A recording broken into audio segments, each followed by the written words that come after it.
Nascar Race Hub on Tuesday. Tyler Reddick is with us now. Tyler, welcome into the Hub. Thank you, guys. Yeah, it was a really special day. It's weird. I've had a few wins that take time to sink in, and this is definitely one of those. Maybe it was because I was hopping right back in the car a couple hours later to practice and qualify for the All-Star Open, but it was still a really cool moment, and it was just a huge day for big machine racing. It had been a while. How important was it for you to rekindle that winning feeling? Extremely important, because in the closing laps, I'm not going to lie, I was a bit unsure of how to feel. It had been a while since I was in that position. Really, Xfinity racing in particular, and just have that gap and be in a position to manage the gap to William behind us. Not something I'm too good at, so I'm glad I got some practice doing that. And certainly it felt really good to stand up on the door in victory lane again. It had been a couple of years.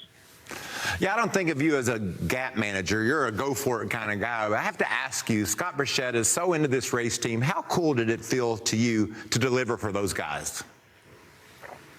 It's hard to put into words, Michael. I know how bad everyone on this team has been wanting to improve and wanting to figure out what exactly we need to do to make the cars better and get to running where they want to be. And Darlington was a great first outing for us. We had a lot of speed. I made some pretty huge mistakes early, starting in the back after qualifying got rained out, and it really put us behind the rest of the day, but we were still able to get back to the front before ultimately making that mistake I did. So that was a frustrating finish to Darlington for us and the team, but they were still really pumped up and excited about the speed that we had and what we're able to do. So I was really motivated, to sit that week off, go to Kansas, race the Cup car, and I was really fired up to get back in this thing at Texas and give them the run that they deserved. And yeah, our goal is to make the cars better and go win, but to win this early on was a nice surprise, and everyone a part of the team was really, really pumped about it.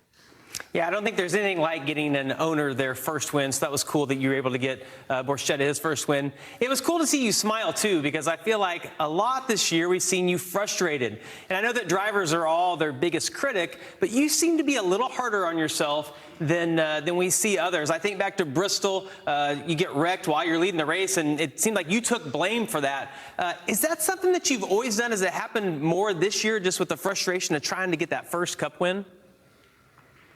I've always tried to look at things in a way that, how can I learn from this? And just putting all the blame on what happened in the last corner and not looking at it in a way, I think there's nothing I could have done differently there. I should have won that race. That's not really productive in trying to get better as a driver. I look at how the laps leading to the end of that race played out. I could have done better there.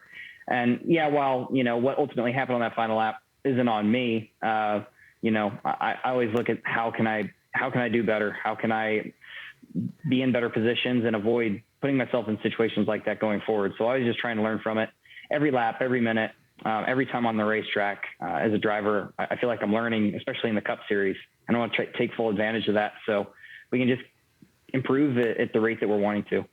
I got some news for you. You got 600 miles to work on improving this Sunday afternoon, evening. Tell me about your mentality as you approach the Coke 600. I talked about the go-for-it attitude. How do you race from evening to night, 4 stages, and be in a position at the end to get the victory? You got to be there at the end, that's for sure. And this track's going to change an extremely large amount from the start of the race over 400 laps, 600 miles. You guys know that length of a race is that extra 100 miles just seems to make it feel like it's an extra 300 or 400 miles. It goes on forever and ever, especially when you're trying to grind it out and figure out what you need to do to make the car better. I've kind of lived both sides of it. I've had really good Coca-Cola 600s. I've had some that have been struggles. But the biggest thing that I love about the race is it's a lot of opportunities to have restarts, have green flag pit stops, really get in a routine, really get in a rhythm, and just execute really well throughout the whole race. When it goes well, it's a lot of fun. It's really a fun race.